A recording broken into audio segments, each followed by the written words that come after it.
The topic is measures of location. Now, I have done some videos regarding how to do the calculations related to measures of location, right? Central tendency and dispersion, mean, mode, median, then range, interquartile range, and standard deviation. So in this note, I'll be highlighting some of the main points, right? And in some slides, you may find where you can't get any voice recordings.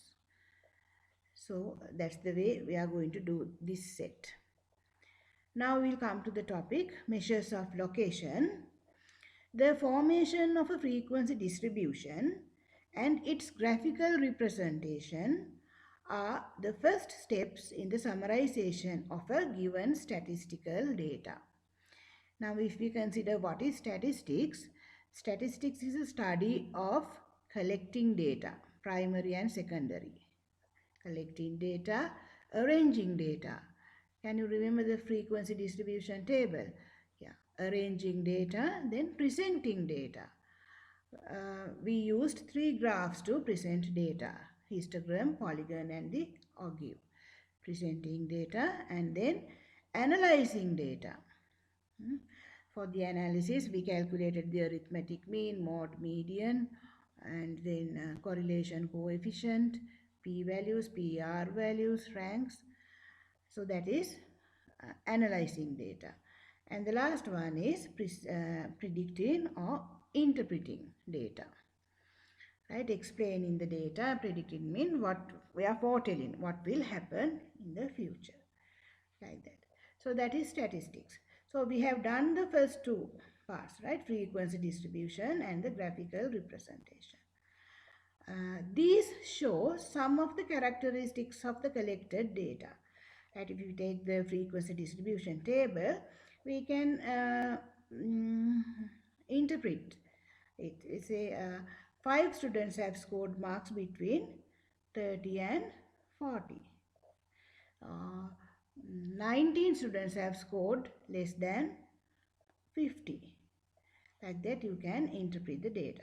So some of the characteristics of the data can be seen in these. But to study the other features and to make comparisons between 2 or more groups of data, we need other measures, right? Graphs are okay, frequency distribution table is okay, but to do, especially to do comparisons, we need some other measures. The following are considered as the most useful in respect to them. So first one is the measures of central tendency. Second one, measures of dispersion. What do you mean by measures of central tendency? One of the most important objectives of statistical analysis is to get one single value that describes the entire collection of data. Underline that, right? We calculate a single value, arithmetic mean, x bar, and that describes the entire collection of data. If x bar is, we'll say 30, then we can say the students, majority of students have not performed well in the test, right? They are weak. They need remedial measures or improvement. Likewise, by a single value, we can interpret the performance of the students. Underline that, right? Analysis to get one single value that describes the entire collection of data. That is central tendency. But there's another important characteristic. In a collection of these individual data have a tendency to center around a particular value. Right, all the values. Now in the central tendency, the main feature is all the other values have the tendency to center around a particular value. If we say the x bar is 70, then the majority of students have scored around 70. 65, 66, 67, 68, 69, 70, 71, 72, 73, like that. Majority have clustered around that particular single value. And this value is called the average, right? That single value is called the average. One of the averages is the arithmetic mean of the collection. The central value or average represents, S should be there, represents the whole set of data, right? So the key point is, as one single value describes the entire collection of data, all the other values they cluster around that particular value. Objectives of averages, right? Why do we calculate the averages, mean, mode, median? To get a single value that describes or represents the entire data to facilitate comparisons. Okay, those are the advantages. Types of averages: arithmetic mean, median, mode. We have done this, so I am not going to explain this, right? Arithmetic mean x bar means uh, arithmetic mean is obtained by dividing the sum of values of all items in the data by the total number of items. If you are asked to define what is arithmetic mean, you can say arithmetic mean is a value obtained by getting the total of all the items and dividing that by the number of items. Arithmetic mean, you can write down, arithmetic mean is a value obtained by getting the total of all the values and dividing that by the total number of items, right?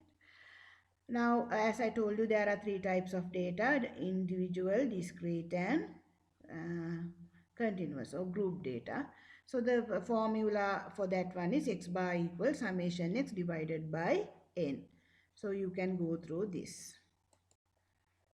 Now the arithmetic mean for discrete data, you can see certain values occur more than once. So one formula is x bar equals summation x divided by n. That's what you'll have to use at the exam, right, in the first paper. Then there's another formula down there, x bar equals summation fx divided by summation f. That's for you can go through this, but they are not, it's not that important, right? Next one, arithmetic mean for continuous data. We had done this already, right? That's the formula.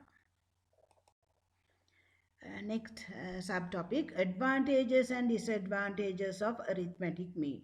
These things you must know. These are first paper questions, short answer questions, right? What are the advantages of arithmetic mean? It is easy to understand and it is easy to calculate compared to the standard deviation. No? Number two, facilitate as a standard measure of comparison. Yeah, you can compare two groups, the performance of two groups or more than that, right?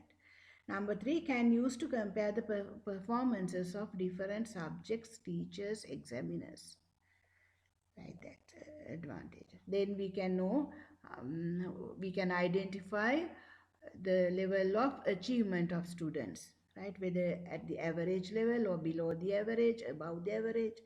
Then we can apply remedial measures to them. Then what else? Advantages. The students get motivated, right, when they know their marks and their position. Likewise, you can add some more. Then disadvantages, there's a list, we'll go through that. It is highly affected by extreme values. Now example, there's a series of data 2, 5, 6, 48, 4. Now how many students? 1, 2, 3, 4, 5 in a test, right? 5 students have obtained these marks. The fourth student has scored 48, maybe out of 50 or 100. No, we don't know, but That's an odd value, right? An extreme value. Now say we can calculate the x bar equals summation x divided by n. When we get the total, it's 65 divided by 5, number of students 5. So the answer is 13, right? But if we study, what are the values? 2, 5, 6, 4. All these values, these 4 values are below 6 or below. That 48 has affected the arithmetic mean. That's why the x bar gets 13, right? That is one disadvantage. And we'll take another one down there. 99890. Maybe out of 10, 3 students have scored 9, one child 8, but a single child has scored 0. Now when we calculate the arithmetic mean, summation x is 35 divided by n, number of students. That 0 1 should be included, right? That child has scored 0, but the child is there. So divided by 5, it's 7. Right, the average is 7, but when you consider the marks, 9, 9, 9 and 8, but we get 7 for that child. 0 student also, we can say, not can say, but 7 is there. So we can say it is highly affected by extreme values. What is highly affected by extreme values? The arithmetic mean. When we calculate that, because we get the total. Number 2, highly sensitive to all the values in the set. If we add or deduct a value, it changes or affects the mean value. Now if we take the first series, if we leave out that 48, then we'll get a different average, right? When we calculate the average arithmetic mean, we need to get the marks of all the students. In the second series, if we leave out that 0, we will get something else, not 7. Right? But the child is there, so we'll have to include that 0 also. That's why it's a highly sensitive to all the values. We have to get all the values and that effect. Number 3, to get an accurate mean value, all the items should be known. Right? If we say, now I give you a test, then I want to get the average. But some of you have not submitted your work. How can I get the average? Because some of you, I don't know their performance. So we can't do, right? To get an accurate mean value, all the items should be known. If we consider the above two, we have to know, include that 48 and 0 also, then we can get the accurate value. If we leave out them, we won't get an accurate value. Number 4, the calculated average may not take a value presented in the set of data. That's true, no? If we take the first set, 13, x bar is 13. Can you see any 13 there? No. Now second one, x bar is 7. Can you see any 7? No. There's one example. The average salary of a group of workers may be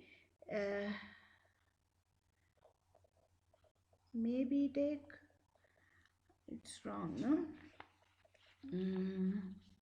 May take as 800, while no workers in the group may be getting that salary, right? Average, we can get average as 800, but we may not find any worker getting that 800, that particular value, right? So those are some of the disadvantages. So you'll have to remember 1 or 2, okay? Then there's a note. This note is related to the median also. Now you know how to calculate the median for 3 types of data. As a measure of central tendency, the mean takes an important place compared to that of the median. So as a measure of central tendency, there are 3 measures now: mean, arithmetic mean, median, mode. So among them, the mean takes an important place compared to that of the median. Number one, in the calculation, right? In the computation, mean is more sensitive to the values in a distribution than the median. Right, earlier we discussed how the extreme values affect the arithmetic mean. Now, here we say first series, right? 3, 4, 5, 6, 12, and the x bar is summation x divided by n, that is 30 divided by 5, x bar is 6. And what is the median? Here median is the value that represents the middle place.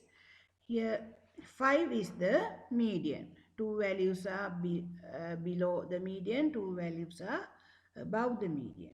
So 5 is the median. Now second series, we have deducted 1 mark. We have changed only one value. So not 3, now it's 2. But the remaining values are the same. 4, 5, 6, 12. Right? Then summation x is 29 divided by 5. X bar is 5.8. But the median, it's the same, 5. Right? That's the mark that represents the middle place. So it's 5. When we now down there, the difference even by 1 mark affects the mean but not the median. Right? We have deducted only 1 mark, but it changed the arithmetic mean but not the median. So arithmetic mean is more sensitive to the values in a distribution than the median. Number 2, this one you can see in the sometimes in the first paper, right? Mean divides values of a distribution. Mean divides the values, not the number of values, values, the total, right, of a distribution into two equal parts. Median only divides DI. Median only divides the number of values in a distribution into two equal parts. Right? In the above one, the arithmetic mean is 6. Right? So below 6, below the average, above the average. Right? That's values. In the median, number of values. Two values below 5, two values above 5. Right? We are counting the number 1, 2, 3, 4, not getting the total. Then there's a star mark. If each value in a distribution is added, if each value in a distribution is added, deducted, divided or multiplied by a constant value, then the computed mean value also will be added, deducted, multiplied or divided by the same value respectively. What's the meaning of that? We'll take one by one.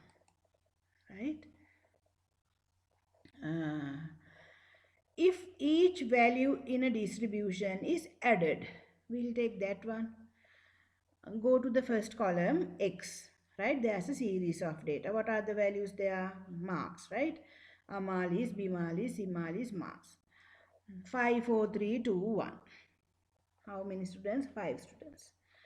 Then when we calculate the arithmetic mean, summation x divided by n, summation x is 15 divided by 5, x bar is 3. Right? So we have that one. Now we'll go to the point there. If each value in a distribution is added by a constant value, constant value means, the constant means stable, it doesn't change. Each value in the series is added by a constant. Now here the constant value is plus 2. 2. 2 is the constant value. Now the series will get, now say 5 plus 2, 7. 4 plus 2, 6. 3 plus 2, 5. 2 plus 2, 4. 1 plus 2, 3. So each value is added by a constant value. Then we'll find the arithmetic mean. The total is summation x is 25. 25 divided by 5 number of students, x bar is 5. Right? You can see the difference. No, earlier it was 3 x bar, but when we add a constant value to each mark, then we can see the x bar is also added by that constant value. Right? 5 means 3 plus 2. Now, if we take the second one, if each value in a distribution is deducted by a constant value, then the computed mean value will also be deducted by the same constant value. Now, if we deduct minus 2, uh, not this is not always 2, right? You can have minus 1, like that. But you have to deduct minus 1 from all the values, right? Each way. Now, 5 minus 2 is 3. 4 minus 2 is 2. Likewise, you get the values. Then the total is 5. 5 divided by number of students 5, x bar is 1. Now earlier in the series, x bar is 3. When we deduct a constant value, here minus 2, from each mark in the series and calculate the arithmetic mean, we can see that the arithmetic mean is also deducted by the same constant value. Likewise, multiplication and division. So you have to remember this point. If each value in a distribution is added, deducted, divided or multiplied by a constant value, then the arithmetic mean also will be added, deducted, multiplied or divided by the same value respectively. For all the, what are these? Operations, no? Mathematical operations. You can see this changes in the arithmetic mean also by the same constant value. That of course you will have to remember. But in the standard deviation, this is not so. There's a difference. Those two differences you will have to remember. Next one, median. We did the calculations. We'll just go through this. Median is the middle or the central value of a data set. Median is the middle value, middle mark of a set of data, or the mark that is represented by the middle place, madhyastha. It divides It divides the whole series into two equal halves in such a way that half of the values of the data set is above the median and the other half below the median. Number of values, not no dot. Number of values above the median equals number of values below the median. That's the way, right? First you have to arrange the data in, it's better to arrange the data here in the ascending order. I said in educational measurements we take the highest value as put number 1 there. But when we are doing this, it's better, I think, if we can arrange in the ascending order. Right? If we arrange the values in the ascending order, it's 5, 7, 8, 10, 13, 16, 20.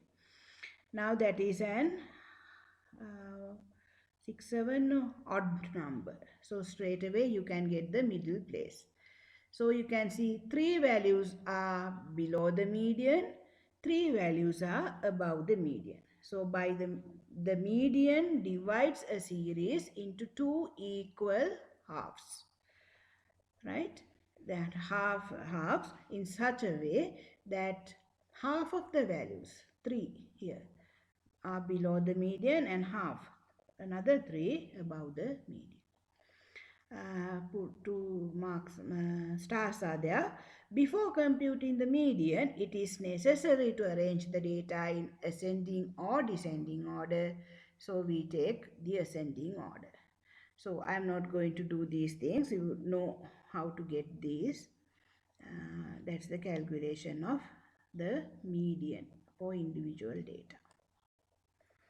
This example number 2 is about the even numbers, right? So how to get the even numbers and calculate the median. Down there, median for discrete data. First you have a series down there, and then you'll have to arrange in the ascending order. You have to count that 0 also, right? And then you can calculate the median by using the formula. Median equals half into 1 plus 1th item, right? Then you can get the item and then find the relevant value. Page number 8. This is the calculation of the median on discrete data. Remember, you have to calculate the cumulative frequencies, right? And cumulative frequencies means capital F, right? Just forget about cumulative frequencies and get this one. Down there you can find the median for continuous data. Once again, this one. That's third method is that. All right. Now there's a note. I'll explain this. Advantages and disadvantages of median. Remember 1 or 2, right? What are the advantages? Easy to calculate. Write those things. Unlike the mean, median is less affected by extreme values. Remember in the previous example 48 and 0. Now here we'll take a set of data 2, 4, 5, 8, 9. The median is 5. The middle place is 5 there. The mark representing the middle place is 5. X bar, get the total 28 divided by 5. Number of students 5. 5.6. Right? Now, in the second series, 2, 4, 5, 8. The same values, but the last one is 16. There's a change. Right? Median still it's 5, x bar is 7. When you change the values, the arithmetic mean changes but not the median, right? Unlike the mean, median is less affected by extreme values. That's what we discussed earlier also. Number 3, since median mainly deals with the number of observations. Median deals with the number of, we divide into 2 equal parts, right? That means number. Then we get that particular value, mark, which divides the series into 2 equal parts. That mark is the median. Since median mainly deals with the number of observations in the computation, it includes frequencies of all the values in the set. Yes, the frequencies are counted. What are frequencies? Number of students. So we are dividing the number of students into 2 equal parts, right? Not their marks. But the mark that divides the series is the median. Disadvantages. To compute the median, all the values should be arranged before in a systematic order. That is also, if you are doing this manually, you have to arrange them in the ascending order or descending order. It's a little bit tiresome. Nowadays we can use the computers, but if you are doing manually, difficult. If a mass media is employed, it is difficult to locate the median with precision. That means correctness, right? If we have a large number of data, hundreds, thousands, we can't find the correct mid value, the correct median. Now in group data, right, if we have a large number of data, we group them now. So in group data, we get the CF, cumulative we can use the formula and find the item, right? Then we go to the CF column and find the relevant class that includes that item. That is the model class. Then we get the midpoint of the model class. So that couldn't be, sometimes that couldn't be the exact median, because we are just taking the middle value, right? That's why we say when there's a large number of students, not students, a large data, a collection of data, we have to group them, no? But we can't find the exact median, right? We are just getting the average or the middle place of the median class. Down here, mode, how to calculate the mode. Mode is the value which occurs with the highest frequency in a distribution. The mark that has been scored by a large number of students, right? As I said, individual data, no definite mode. And for discrete data, one example, 7. This is unimodal. Actually, there shouldn't be this curly bracket. It shouldn't be there. Just underline 3, 7 values. That is, the mode is 7. There's only one mode, so unimodal. Down there you can see advantages and disadvantages of the mode. Advantages are easy to compute and interpret. What's the interpretation? The mark which is scored by a large number of students. By heart these interpretations, right? What is the arithmetic mean? What is the median? What is the mode? What is the range? What is the standard deviation? Like that. Disadvantages can have, no, advantages. Second one, eliminates the effects of extreme values. Yeah, here we are considering the mark which is scored by a large number of students. If there's a mark 99, but the majority have scored 60, the mode is 60. We are not considering that 99 or 100 out of 100. So eliminate the effect of extreme values, right? Some may have scored 0 also. But here we are considering the majority, the large number of students who have scored the particular mark. That particular mark is the mode. Disadvantages can have more than one mode in a series, right? Maybe we'll say 60, and also we can have 20 also. Two modes are there. The mode is determined entirely by the inspection, right? Then the arithmetic value is low. We are just finding the highest frequency and the relevant mark. Okay. Then we are coming to the next subtopic, right? We discussed measures of central tendency, arithmetic mean, mode, median. Now we are discussing the measures of dispersion, how the marks are scattered, distributed, dispersed in the set of data.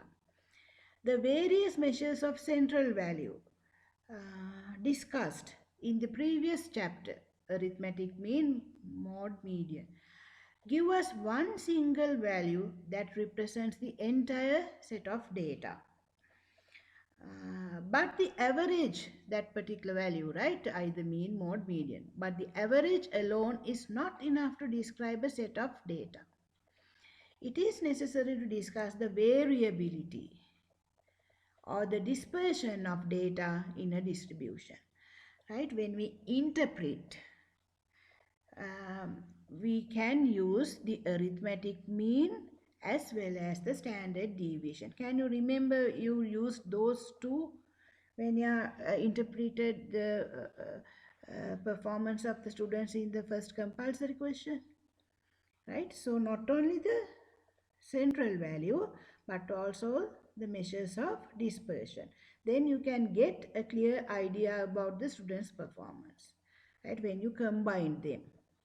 those interpretations are more solid. Right. It is necessary to discuss the variability or the dispersion of data in a distribution as well as measures of this distribution as well. Full stop. Measures of dispersion give us some idea of how the values cluster around the average of a distribution. Right, as I told you, when you are taking the arithmetic mean, we can see the majority of students have scored around the average, right, around the average. We have calculated the average, but we know that many have scored around the average. That's why we get that particular value as the average. Now we are studying how the students have clustered around this particular arithmetic value, that is standard measures of dispersion. The following are some of the important methods used in studying dispersion: range, interquartile range, semi-interquartile, then the standard deviation and the variance. Variance here means when you calculate the standard deviation, if the standard deviation is 5, when you square it, varga karahama, then you can get the variance. So variance is 25. If the standard deviation is 9, then the variation is 81. Right? But in your syllabus, we are doing only the standard deviation. The first one is the range. So what's the range? The difference between the highest value and the lowest value and plus 1. Right? That's the definition of the range. The third step in the Krathwohl's taxonomy is value. This means the placement or assignment of a value on an entity or an act. Right? You place a value, you appreciate the importance of doing the task. The initial step of this is the acceptance of the fact that there is a value to anything. Right? There's a value to, now there's a value in preparing a scrapbook.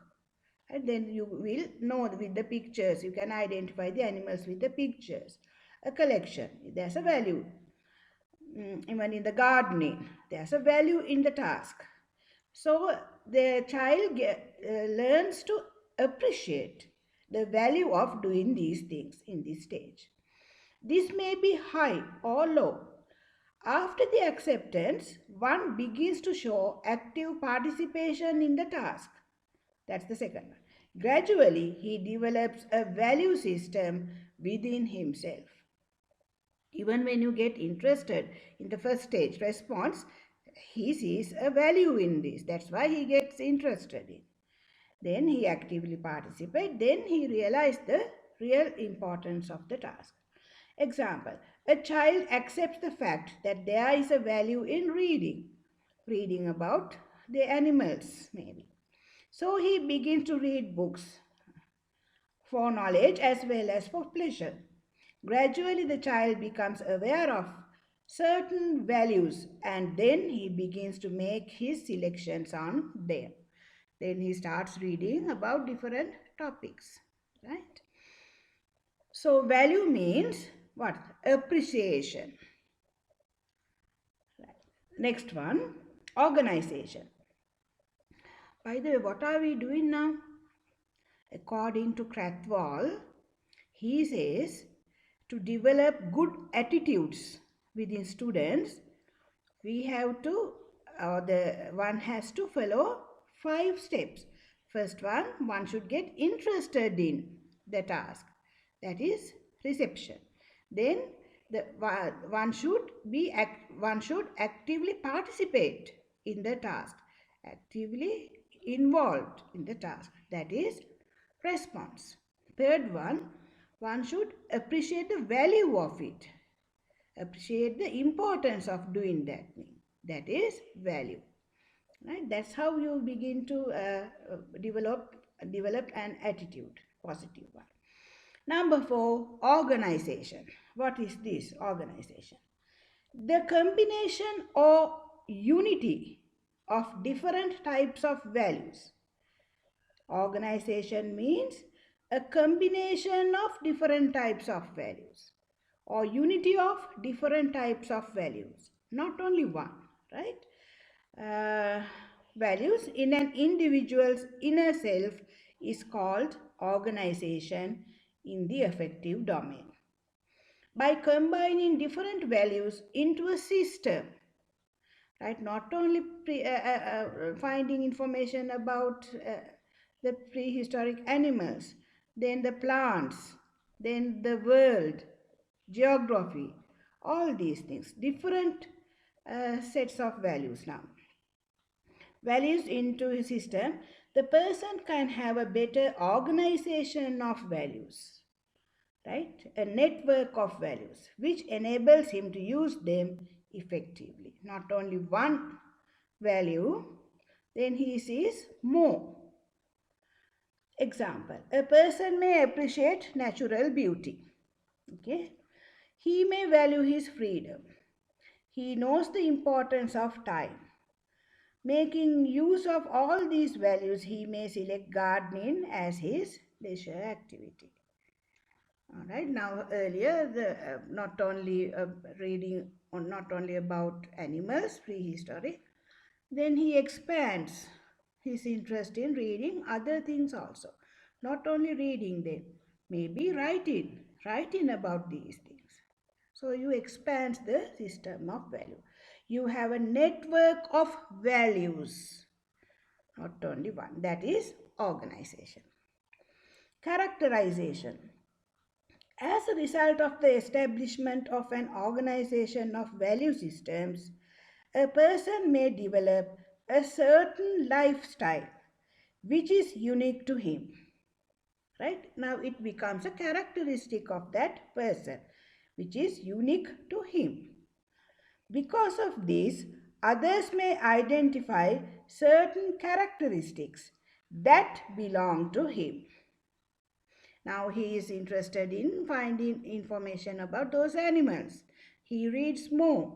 He goes to the museum. Now others think, this person, he likes reading about these animals. So other people identify a unique characteristic in him.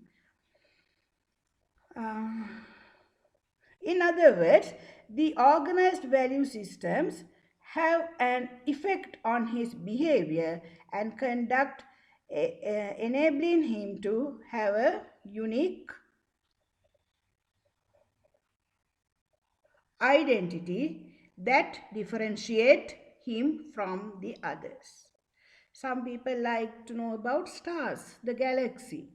So we know that this person is interested in stars and all. Some people in sports, right? They appreciate the sports. They like to get involved in sports. So we know that this person likes this. It's a hobby of him, like that. Example, a child may value helping others. So he may actively participate in school welfare society, Boy Scout association, etc. So we know that child is a social being, right? He likes to help the others likewise. So now this is affective domain. It deals with heart, attitudes, values, beliefs, emotions, feelings, hobbies, habits, all these things. So we can use the Likert scale or attitudinal scales to measure these. Right? According to Dr. Cratwall, there are 5 steps one has to follow in order to develop good attitudes. What are those? Reception, that means attraction, response, active participation, value, that means appreciation of the task, organization, developing a network of values, expanding. Characterization means it becomes a characteristic unique to that person. All right, that's a That's the affective domain. Now, you should make one example and have all these things. Example will say, Shramadana campaign.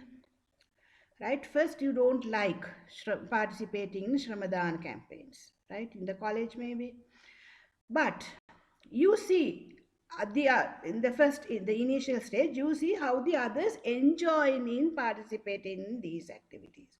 So you also get an interest because others are laughing and pushing those wheelbarrows and all, sitting on them like that. They are enjoying. So you also get interested in participating in that. So then that's the first stage. That's the reception, right? Attraction.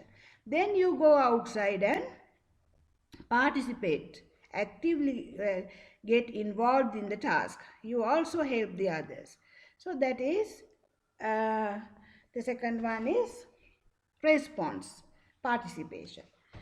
Third one is value. You realize the importance of participating in these Ramadan campaigns, how clean the environment is now, how nice, how beautiful, right? You appreciate the task now. That is value. Organization. You expand this. Not only you are cleaning the surroundings of your classrooms, hostels, the college premises, all this. Not only cleaning Ramadan campaigns, you are doing other extra curricular activities also. That means other welfare society activities. You are expanding these values. Organization. Now it has become a characteristic of it. Now you are a very helpful person, right? You like to work in the society, uh, benefit for the others. So you are helping others. Like that, you have become a social being. That's the characterization.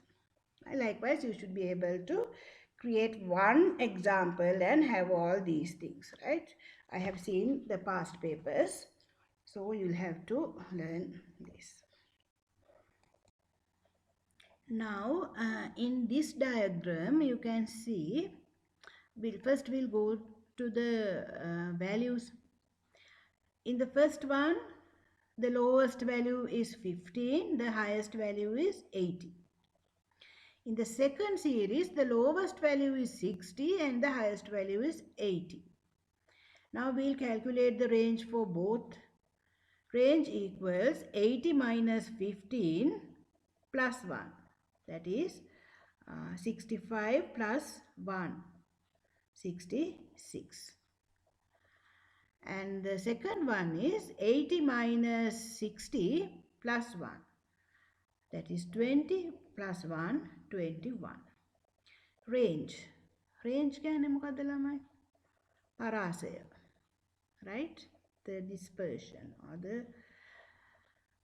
the dispersion.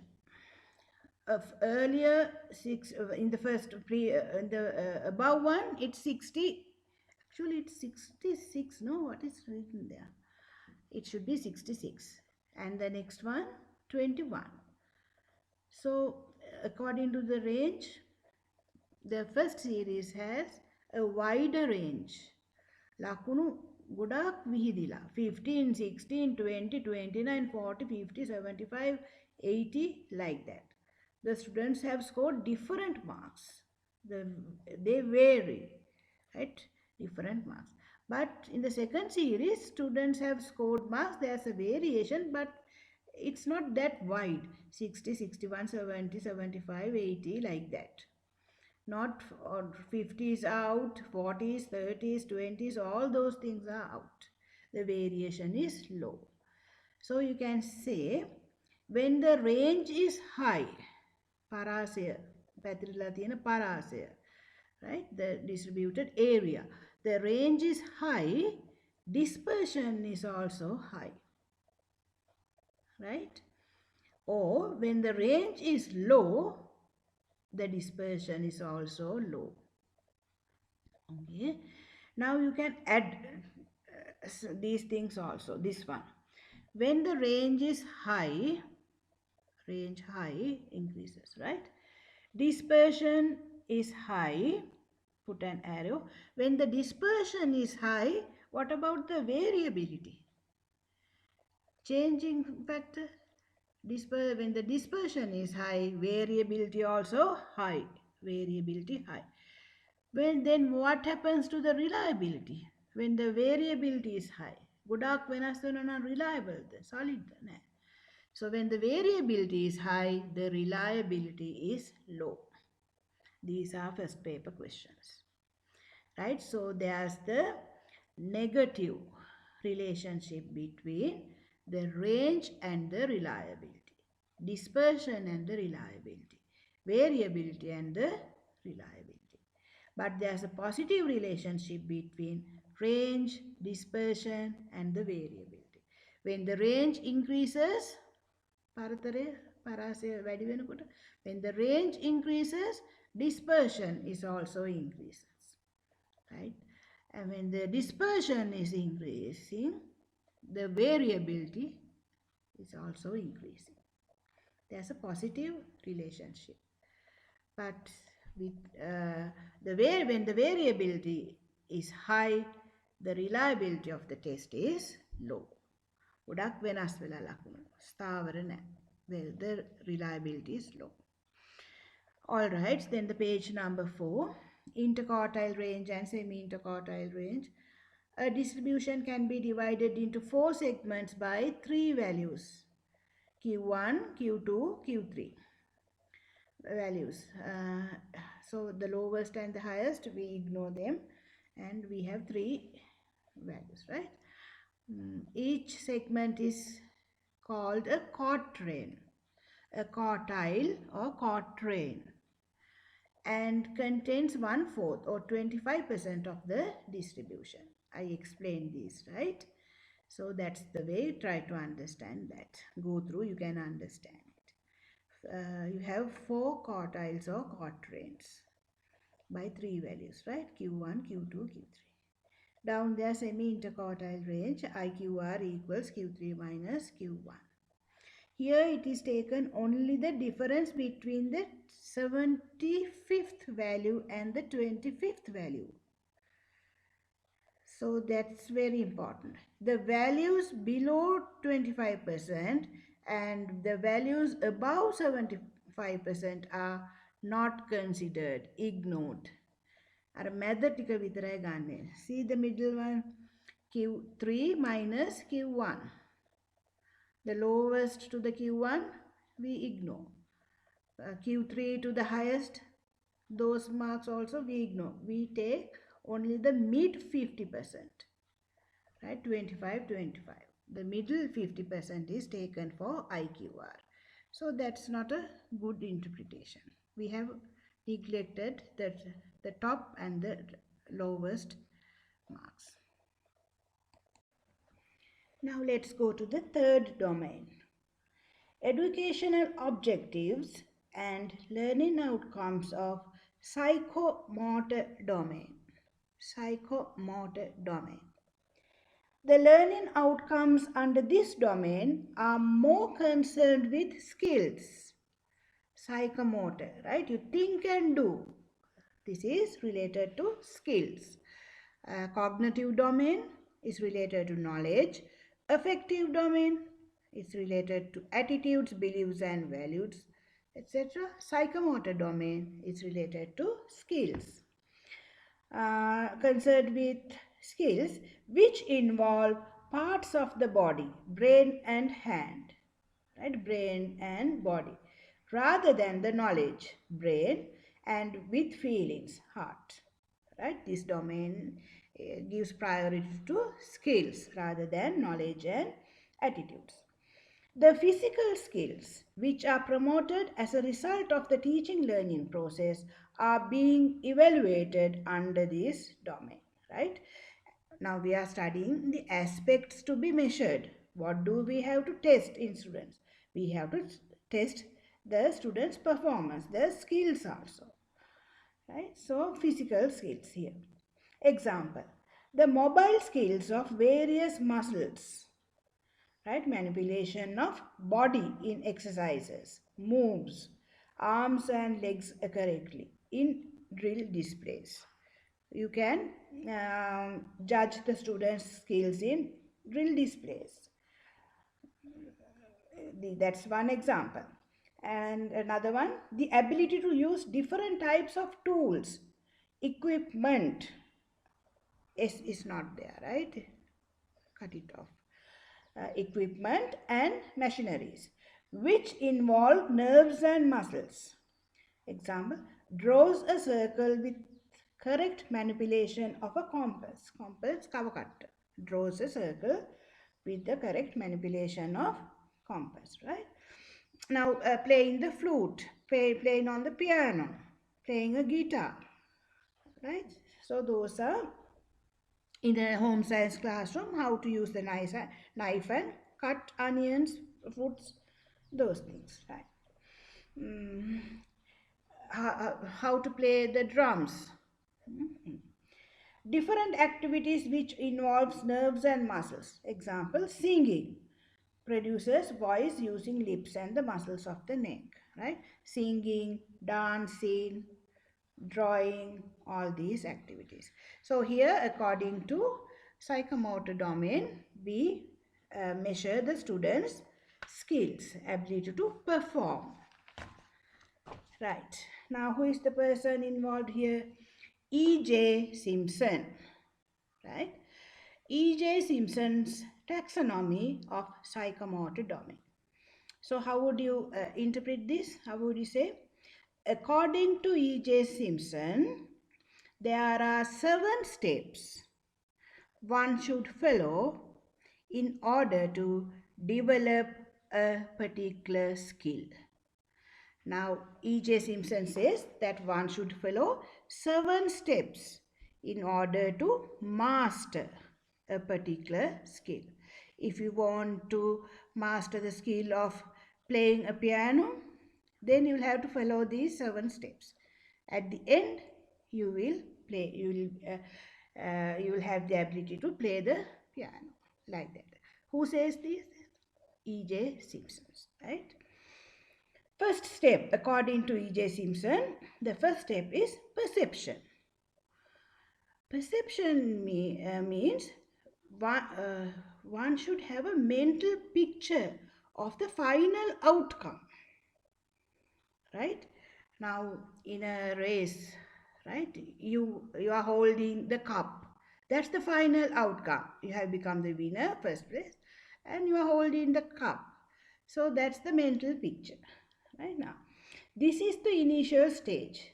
When a person comes across a stimulus, something that he is interested in, first he responds towards it by forming a mental picture of how he is going to act regarding the matter.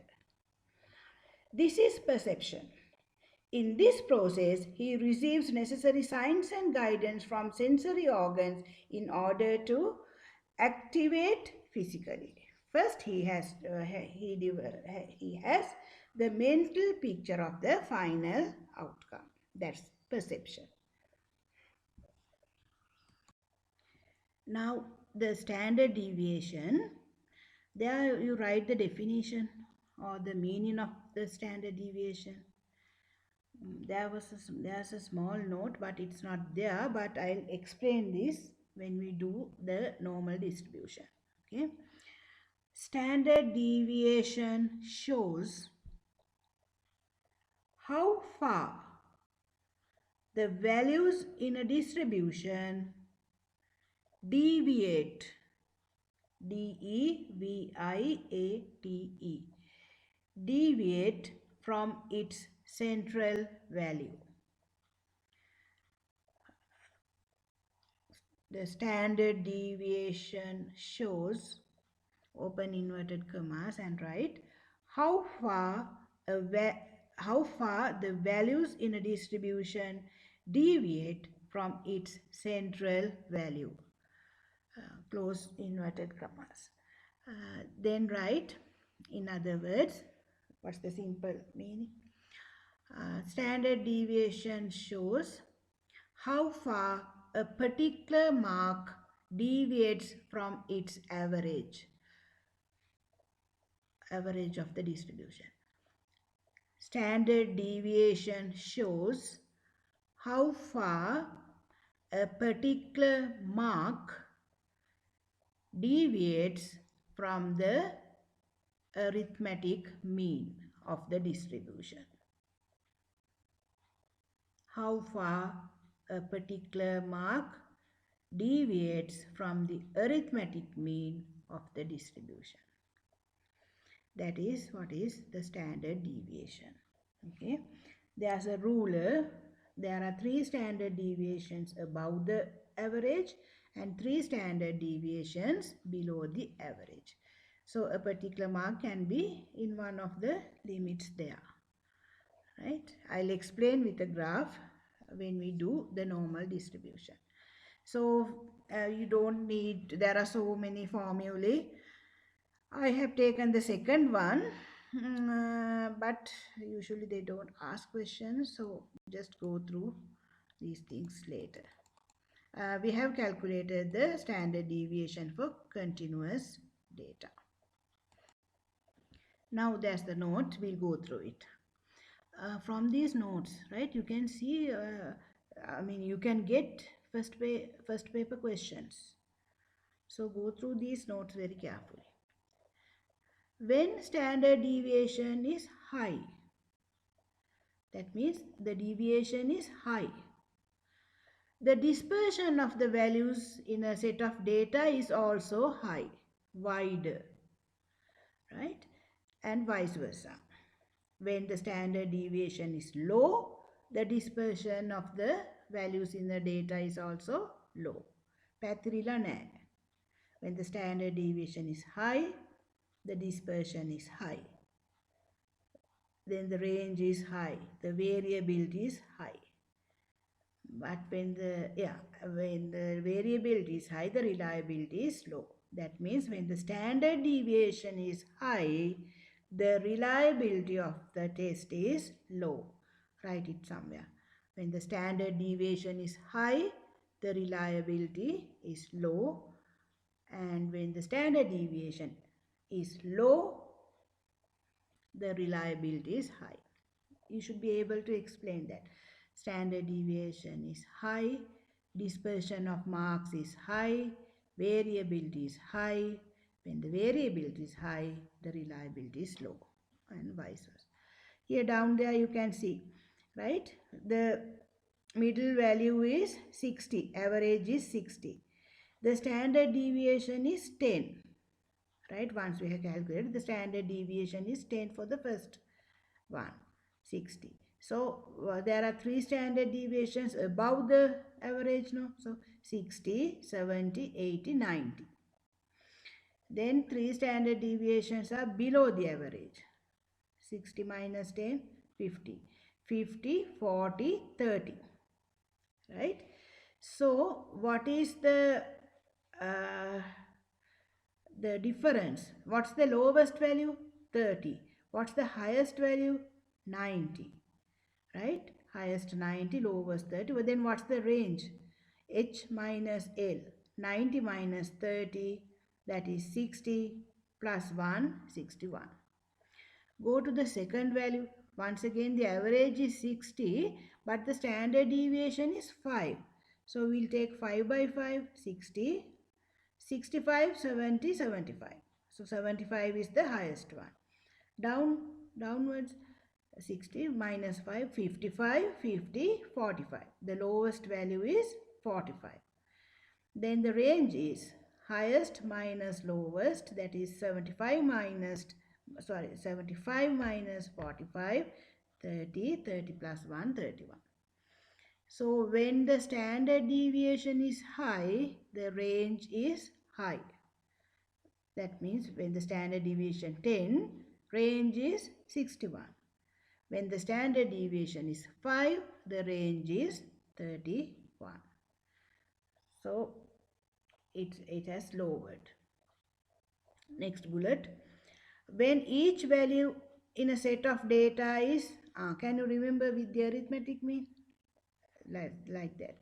When each value in a set of data is added or deducted by a constant value, the value of standard deviation does not change respectively. Remember that. Okay. When we did with the arithmetic mean, when we change or when we added, deducted, multiplied, divided by a constant value, the arithmetic mean will also be changed accordingly. But when we consider the standard deviation, when each value in the set of data is added or deducted by a constant value, the standard deviation does not change. But when each value is multiplied and divided, divided by a constant value, the value of SD is multiplied and divided by the same constant. Now see down there you can see the symbols, right? Plus or minus, standard deviation does not change. But multiplication and division, for those operations, there you can see a change in the standard deviation.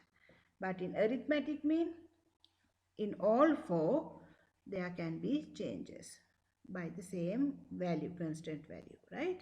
But here only in multiplication and division. First paper questions. Then the next bullet, the use of arithmetic mean and standard deviation in the interpretation of marks. Right? When we interpret, it's better to use the arithmetic mean and standard deviation. Enable the students to get an idea about the achievement level of students. Right? Say average is 60. Amali got 80. So we can say those two are raw values, raw marks, 60 and 80. Amali has got above the average value. How far? To get that how far, there should be a ruler, a scale. That is the standard deviation. We have to calculate Amali's 80 according to the standard deviation. Then only we can interpret the results. Number 2, we'll be doing all this when we do calculate the normal distribution, right? Enables to compare the marking or the examiners, right? Because the variability is involved now.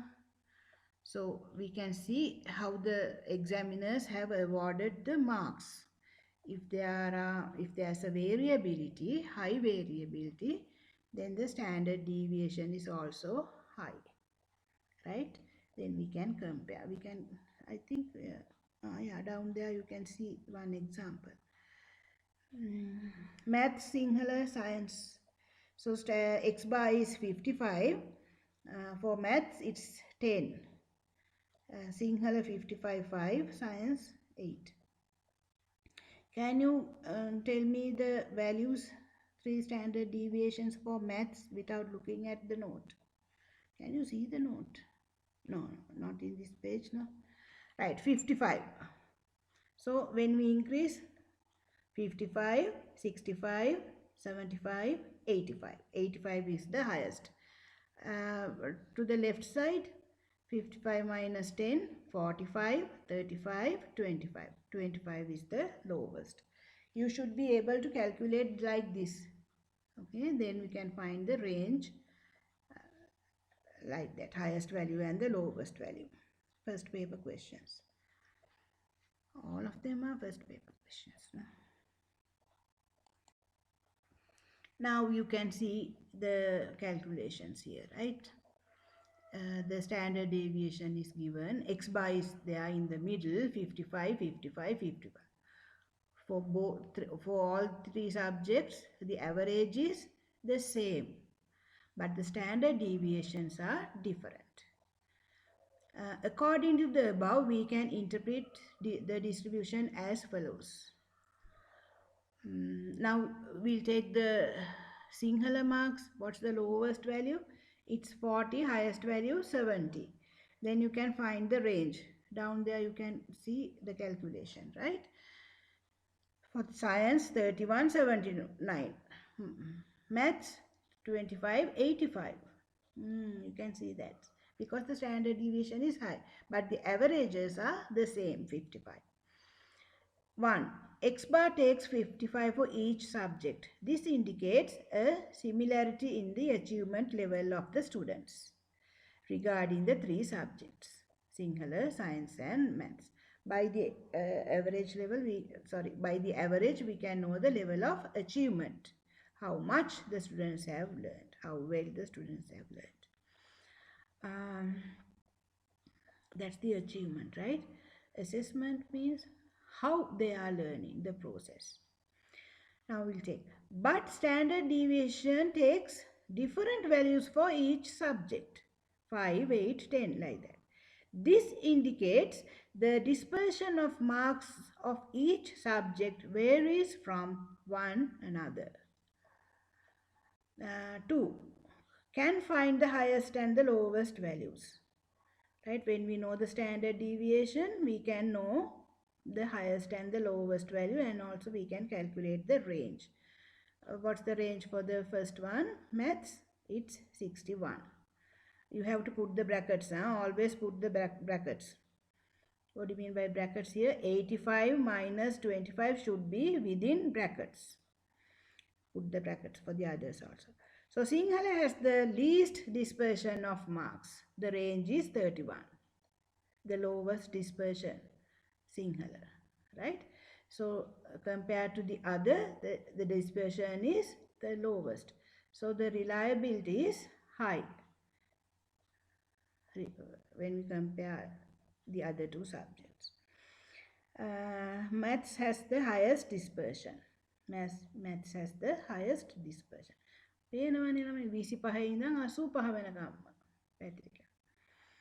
Number 3, marking of the examiners. Out of the 3 examiners, the third gives good marks, 85 also. But also he gives low marks as well. The lowest is 25. That depends on the students. Though the first examiner has the lowest SD 5, the lowest mark he has given is 40. No failures in his subject, unlike that the other two. When we use raw marks, the interpretation and comparison, it is difficult to get an idea about the result. But if we correct them into, but if we convert them into percentage, is more effective in the process, right? Not correct, it's convert. But if we convert them into percentage, now we are dealing with the raw values, but when we convert them into percentage, p values and prs, we know the proper places, and we can give proper interpretations, right? We'll be studying about different rulers, scales in the normal distribution, right? McCall scale, Hull scale, and the normal standard Z score. These are raw values. We are converting these raw values into a ruler, right? A scale. Then we know the correct position. අපි කියමු ළමයි සිංහල 79 80 90 ගණන් ගන්නවා. Pure maths 40 30s, all maybe below 50. Right? Can we say that the Sinhala students are cleverer than the math students? No. Why? Because that's the way, right? But if we convert these marks into a scale within the group, then we know the students, we can find the highest values, and we can select. I explained this, no, when we did this conversion, the highest 25%, like that we can select from both the courses, right? It's fair. The conversion is fair rather than taking the raw values. All right, that's the end of the measures of dispersion. Do all the problems and submit your work.